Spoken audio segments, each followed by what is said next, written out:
Deus os criou à sua imagem e semelhança. Assim, o ser humano foi dotado por ele de inteligência, cognição e condição para, no uso de suas faculdades mentais, pensar sobre tudo. As ciências são um exemplo disso. Por meio da observação da criação, o ser humano busca respostas e também procura aprofundar-se no conhecimento de como as coisas funcionam e para que fins elas podem ser utilizadas. Conhecer é parte do mandato cultural dado por Deus a nós. Ou seja, Deus permite que acessemos a criação a fim de estudá-la, pois o fim desse conhecimento é que a humanidade dê glória a Deus e o reconheça como Criador. No entanto, nem sempre a humanidade tem reconhecido Deus como Criador, preferindo atribuir a criação como fruto do acaso, de eventos não programados, tirando a glória de Deus e trazendo a glória para o próprio ser humano, esquecendo-se de que a humanidade só tem condição de estudar algo que já foi criado e projetado por alguém, e esse alguém é Deus. Mas o estudo e aprofundamento do conhecimento humano também perpassa outras áreas do conhecimento. Uma delas, a do conhecimento filosófico ou ideológico, área essa em que as mãos não são usadas necessariamente para tal trabalho, mas se utiliza primordialmente o intelecto. De uns tempos para cá, houve um avanço no estudo do cérebro humano. Uma das áreas que se destaca é a neurociência, em que dois dos seus principais ramos de estudo são a cognição e o comportamento. A neurociência comportamental estuda como o ser humano reage a estímulos do cérebro e do sistema nervoso central, a fim de ter capacidade para agir e interagir com os demais e com o meio em que vive. Já a neurociência cognitiva estuda a relação entre as capacidades de pensamento, aprendizado, inteligência, memória, linguagem e percepção dos seres humanos e como essas capacidades interagem também com os demais e o meio em que vivem. Com base nisso, as sensações e a percepção do indivíduo são o que norteiam os estudos da neurociência cognitiva, ou seja, como uma pessoa adquire conhecimento a partir das experiências sensoriais a que é submetida. Uma música, um aroma, o gosto de uma comida, uma imagem ou uma sensação corporal, tudo isso engloba as experiências sensoriais e são elas as responsáveis por captar os dados do ambiente e levá-las ao cérebro. Verifica-se então que a neurociência cognitiva não diz respeito apenas ao sistema nervoso, como também como as experiências sensoriais adquiridas ao longo da vida são processadas pelo e no cérebro e são transformadas em conhecimento. É interessante observarmos que Deus ele permite que o ser humano pense, reflita e aplique conhecimento em sua própria história, pois estudar todas as coisas e pensar sobre elas demonstra a importância da ação humana como mordomos de Deus na terra que o ser humano é, para o desenvolvimento da criação e seus benefícios à humanidade. Mas, como temos refletido nessa série, o ser humano tem capacidade, por conta da influência do pecado, também para transformar aquilo que é bênção de Deus para nós em coisas más. E o conhecimento ele não está isento dessa transformação, dessa ação do pecado na vida humana, pois o próprio conhecimento ele pode ser colocado como um ídolo no nosso coração. Quando, a fim de sentir-se autônomo de Deus, o ser humano coloca à frente daquilo que Deus revela em sua palavra, seus próprios pensamentos, ciências, filosofias e ideologias. Creio que aquilo que o ser humano pensa sobre algo ou alguém é o que vai levá-lo a se devotar, adorar e reverenciar. Por exemplo, há pessoas que veem uma ideologia ou uma determinada ciência como algo digno de ser crido como a única verdade, como a resposta para todos os questionamentos humanos. Logo, se o ser humano não aprende sobre Deus, não o adorará. Mas, do contrário, ao ter contato com a palavra de Deus e ser convencido por ela de seus pecados, o ser humano passará a guiar toda a sua vida e pensamento por meio dela, e se devotará, adorará e reverenciará a Deus exclusivamente. O problema não está em estudar ideologias, filosofias, pensamentos ou ciências. O pecado é transformar tais conhecimentos em deuses e abandonar o Senhor, que é o Criador do intelecto. O que a Bíblia ensina é que tudo que é humano, ou seja, conforme estamos refletindo aqui, todo conhecimento, ideologia, filosofia ou ciência estudada e pensada pelo ser humano devem passar pelo crivo da palavra de Deus e se adequarem a essa palavra, pois ela é o único padrão para sabermos se aquilo que estamos pensando e, por consequência, fazendo ou agindo, tem a aprovação de Deus ou não. Aqui fica uma breve pergunta. Aquilo que você tem lido, estudado, pensado e praticado, se encaixa naquilo que Deus revela em sua palavra? Que pontos daquilo que você tem lido, estudado, refletido, se enquadram na Bíblia? Ou que pontos de tudo que você tem estudado precisam ser restaurados pela palavra de Deus? Gostaria de ler com você o texto que se encontra na segunda carta aos Coríntios, capítulo 10, versículos 3 a 5. 2 Coríntios, capítulo 10, versículos 3 a 5. O texto diz assim: pois embora vivamos como homens, não lutamos segundo os padrões humanos. As armas com as quais lutamos não são humanas, ao contrário, são poderosas em Deus para destruir fortalezas. Destruímos argumentos e toda pretensão que se levanta contra o conhecimento de Deus e levamos cativo todo pensamento para torná-lo obediente a Cristo. A Bíblia reclama para si que todo pensamento, toda ideologia, filosofia ou ciência se dobrem diante daquilo que ela revela.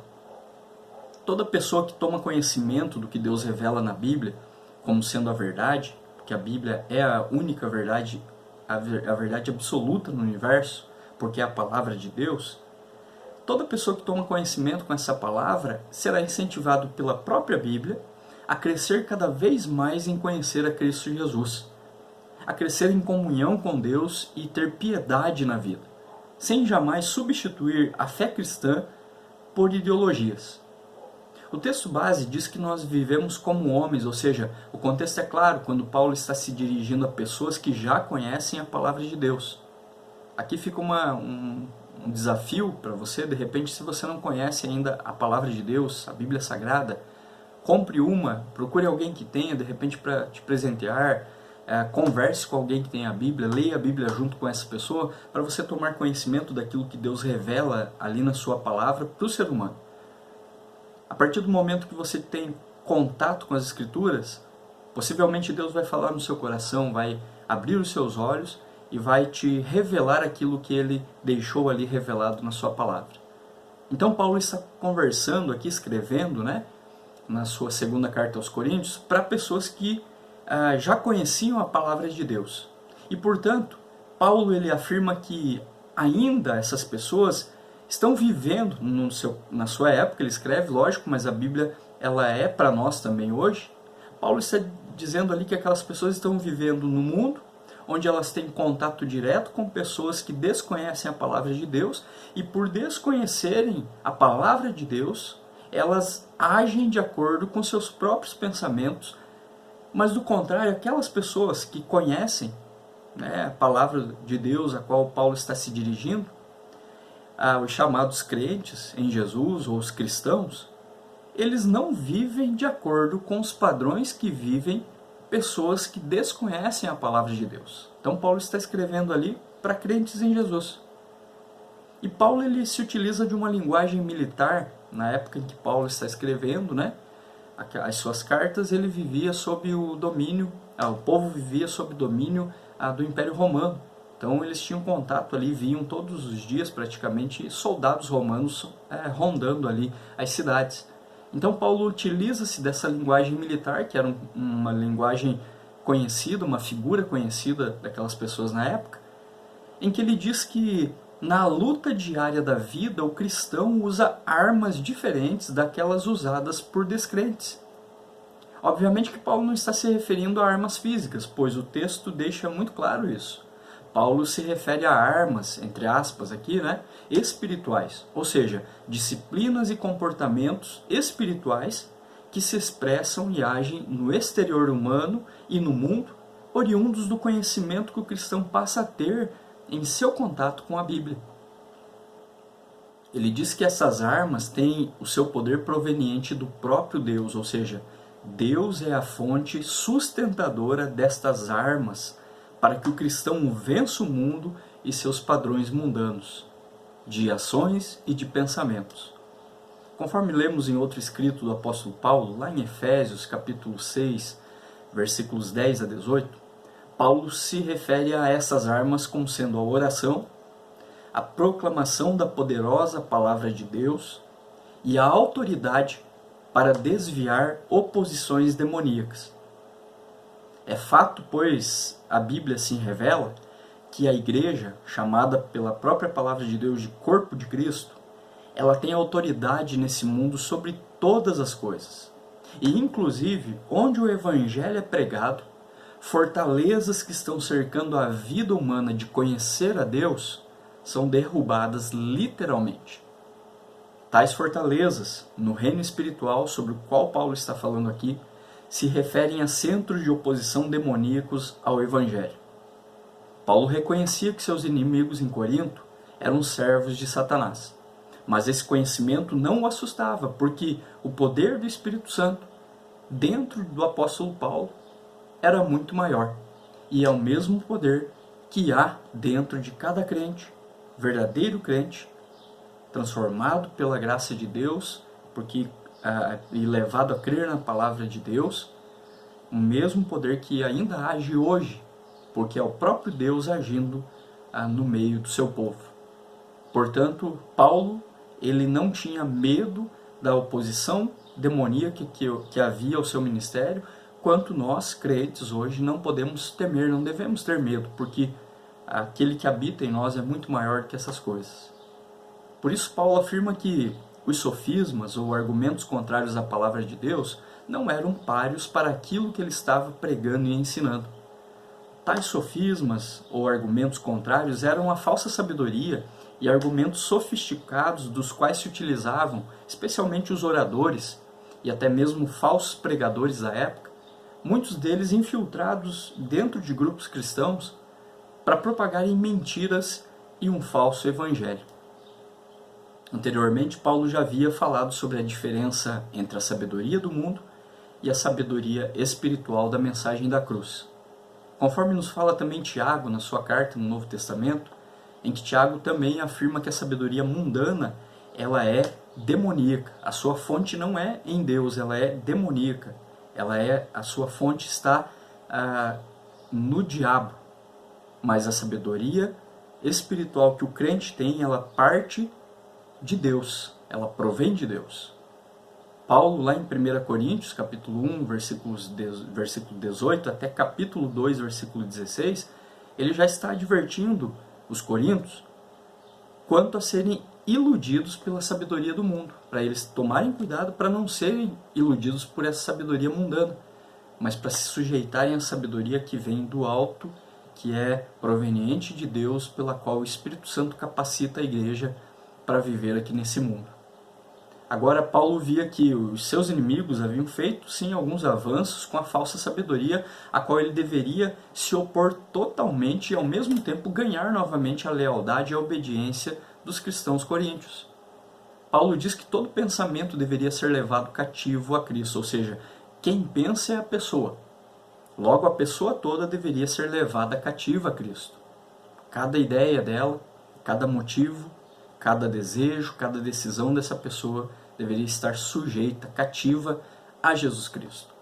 Ao se referir que para isso as armas espirituais devem ser usadas, Paulo está afirmando que sim, há uma batalha espiritual acontecendo diariamente na vida humana em que o objetivo é ganhar o coração humano, o lugar onde os ídolos e deuses falsos são forjados, mas também o lugar onde Cristo precisa e deve reinar, o coração do ser humano. A batalha é espiritual, logo as armas não são espadas e lanças, nem sabedoria humana ou truques, ou filosofias ou ideologias, mas a palavra de Deus, a oração e o poder do Espírito Santo.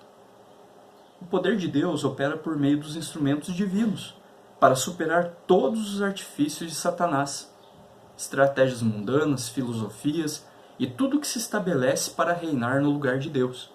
Você já observou como parece estar na moda exibir bibliotecas hoje em dia? Tirar fotos de prateleiras com livros, compartilhar memes nas redes sociais com frases tipo "eu amo ler livros". Uma foto que alguém poste com livros por trás já comunica muita coisa, como "eu sou uma pessoa de conteúdo", ou "cuidado para discutir comigo, eu derroto você num debate", ou ainda "pode confiar em tudo que eu te digo, porque, afinal, eu leio muito sobre isso". Como lidar com essas questões, já que somos, de fato, seres curiosos e em busca do conhecimento por natureza? Precisamos mesmo mostrar para todo mundo que nós temos uma suposta ou falsa sabedoria, um falso conhecimento que eu gosto de ler para ganhar atenção ou respeito? Qual conhecimento eu tenho valorizado mais e que está no centro do meu coração? Uma versão da Bíblia, em um dos seus comentários sobre o texto de Êxodo, capítulo 30, versículo 12, diz o seguinte: Deus revelou por intermédio de Moisés que todo homem contado em Israel tinha que dar o resgate de si próprio. O povo contado de Deus é um povo resgatado. Ninguém pode estar em suas fileiras a não ser com base em um preço, e esse preço é o precioso sangue de Cristo. Sim, o cristão desenvolve uma vida de humildade quando se lembra de que foi resgatado e qual foi o preço pago nesse resgate.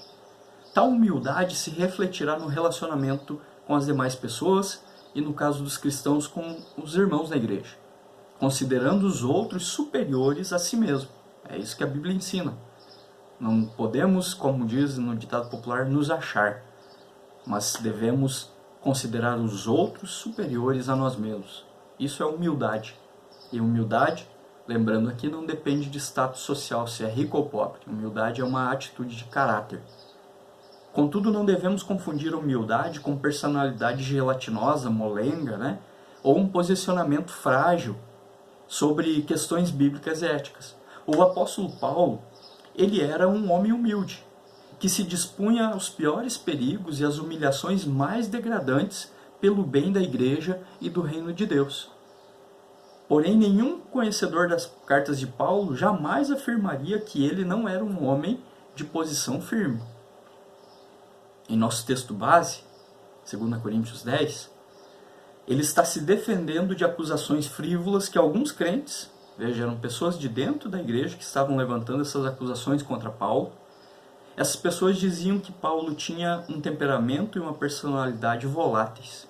Paulo alternava, Ora ele era firme, ora ele era covarde. E ao defender-se dessas acusações, Paulo faz uso dessa situação para mostrar uma das características mais notáveis do seu ministério: a firmeza inegociável dele na defesa e promulgação da verdade. O apóstolo Paulo jamais, você não encontra nenhum momento na Bíblia e nem na história, mostrando que Paulo negociou os princípios bíblicos, negociou aquilo que Deus revelava e revelou à igreja. Paulo jamais trouxe benefícios para ele mesmo em troca de apaziguar aquilo ou amenizar aquilo que ele estava pregando. Ele era firme nas suas convicções, como nós cristãos hoje devemos ser. Abrir mão do evangelho para não desagradar aos amigos não é humildade.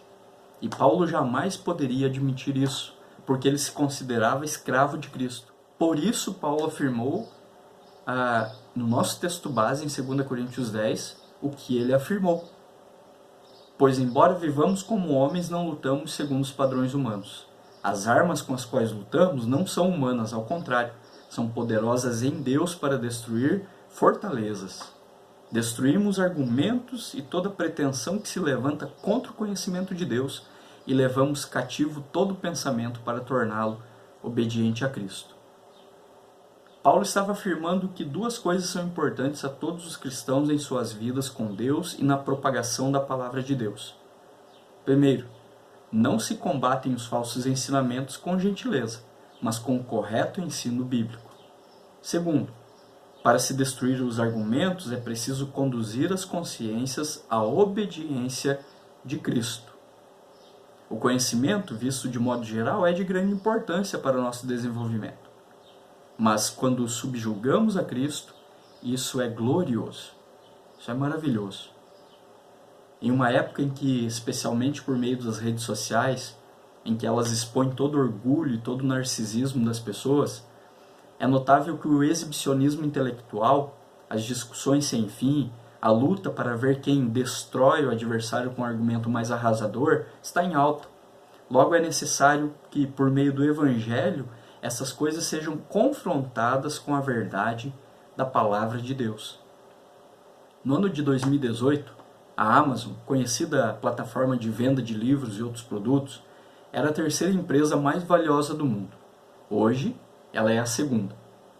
Nunca foi tão popular comprar livros e muitos têm comprado mais do que podem ler nessas plataformas, inclusive, e empilham dívidas e crediários. Obviamente a leitura precisa ser incentivada e encorajada, mas não tem havido um correspondente crescimento no conhecimento e amadurecimento intelectual das pessoas. Hoje o que a gente observa é que existe um acesso até mesmo muito grande à literatura, mas na prática daquilo que tem sido lido ou supostamente aprendido nessas literaturas, sejam elas das quais áreas forem, na prática a gente não percebe muita mudança. Na prática o que a gente percebe é que o ser humano tem muito conteúdo e pouco conhecimento. Infelizmente, né? E a igreja, ela não deixa de ser afetada por isso. Porque, de um lado, a igreja é verdadeiramente beneficiada quando o crescimento da leitura de literaturas cristãs acontece, pois a leitura desses livros produz melhor formação, piedade e testemunho entre os cristãos.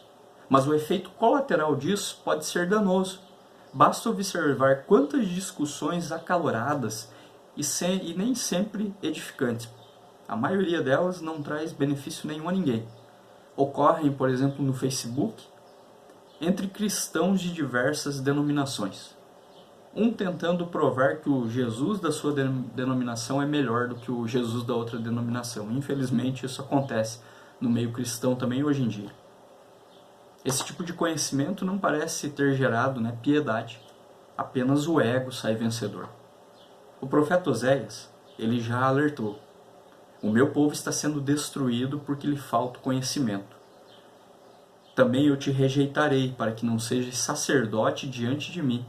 Visto que te esqueceste da lei do teu Deus, também eu me esquecerei de teus filhos. Deus, por meio de Oséias, alertando que quando falta o conhecimento verdadeiro, na vida ali, Deus especificamente falando do seu povo, há corrupção, há destruição. E isso é o que acontece quando falta esse conhecimento de Deus. O que é gerado? Corrupção. Porém, o mero conhecimento, sem a prática piedosa das virtudes cristãs, das virtudes que a Bíblia ensina, também gera destruição. O Senhor Jesus, ele falou lá em Mateus capítulo 7, versículos 26 e 27 sobre isso. Ele disse: mas quem ouve essas minhas palavras e não as pratica é como um insensato que construiu a sua casa sobre a areia. Caiu a chuva, transbordaram os rios, sopraram os ventos e deram contra aquela casa, e ela caiu, e foi grande a sua queda. Conhecer, portanto, a palavra sem obedecer é muito contraditório. Sem obediência, supostamente conhecer a palavra de Deus, sem obedecê-la, não passa de um conhecimento como qualquer outro. O conhecimento de Deus é uma busca sem fim. E se realmente usamos a Bíblia como lentes para enxergar toda a realidade, mais enriquecidos e fascinados ficamos com a exposição da glória de Deus no mundo. Isso é o que Deus requer do seu povo. Conforme ele diz por meio do profeta Jeremias, lá no capítulo 9, versículos 23 e 24, Deus diz assim: assim diz o Senhor: não se glorie o sábio em sua sabedoria, nem o forte na sua força, nem o rico em sua riqueza. Mas quem se gloriar, glorie-se nisto, em compreender-me e conhecer-me, pois eu sou o Senhor e ajo com lealdade, com justiça e com retidão sobre a terra. Pois é dessas coisas que me agrado, declara o Senhor.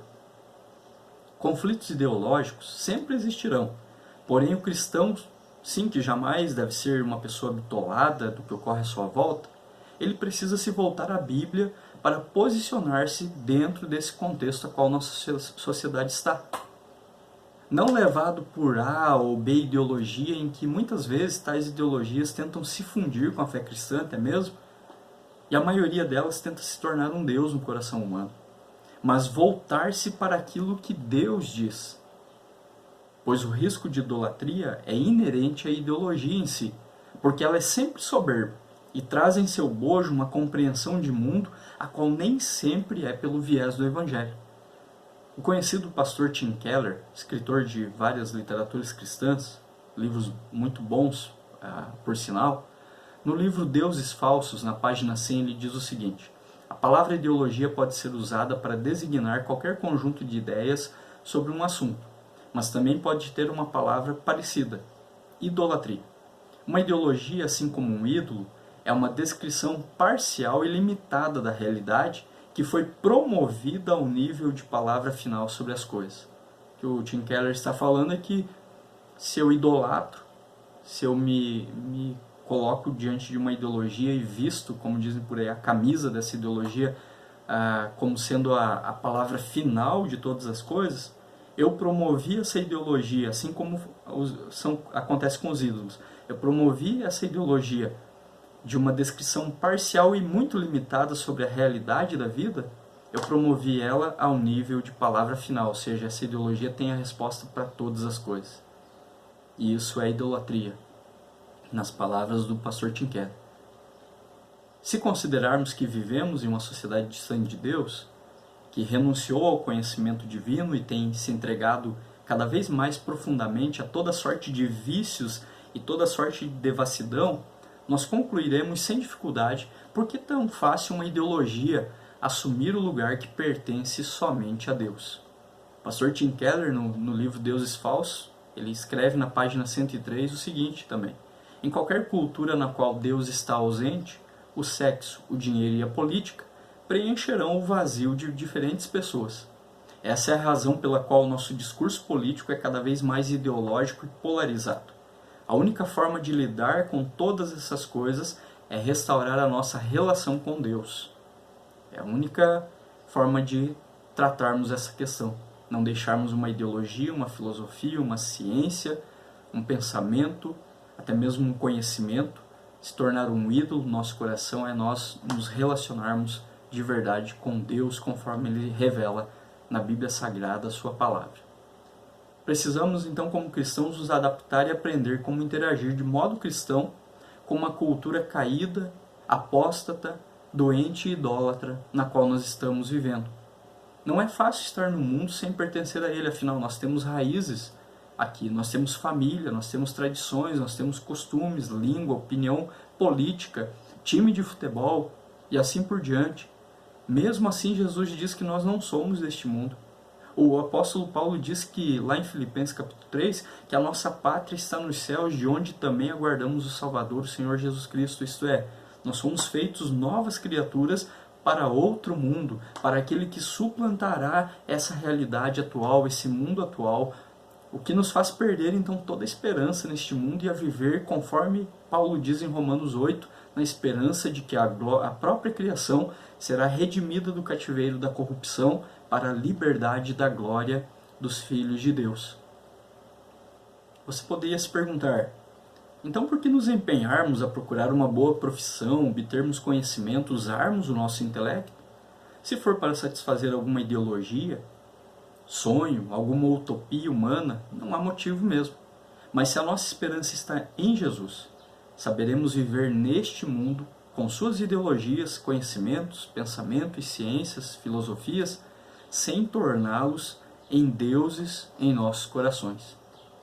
O conhecimento da palavra de Deus deve gerar uma vida de piedade comprometida com os valores do reino de Deus, com a obediência aos seus mandamentos. Se o crescimento no conhecimento não está frutos, algo está errado e o problema não é o conhecimento, mas sou eu mesmo. O conhecimento de Cristo deve glorificá-lo e não a mim mesmo. De igual modo, ainda que eventualmente reconheçamos o valor das propostas da nossa época, não precisamos de uma ideologia para viver, precisamos apenas do Evangelho e nada mais. Ele é quem nos dá condições para avaliarmos o que está à nossa volta, inclusive as ideologias, filosofias, ciências e pensamentos, e alimentarmos a nossa esperança até a vinda de Cristo, no Evangelho somente. Quem direciona o seu conhecimento e seus pensamentos sobre o que está acontecendo ao seu redor? As ideologias humanas segmentadas, as filosofias humanas incompletas, as ciências ilimitadas ou Jesus Cristo?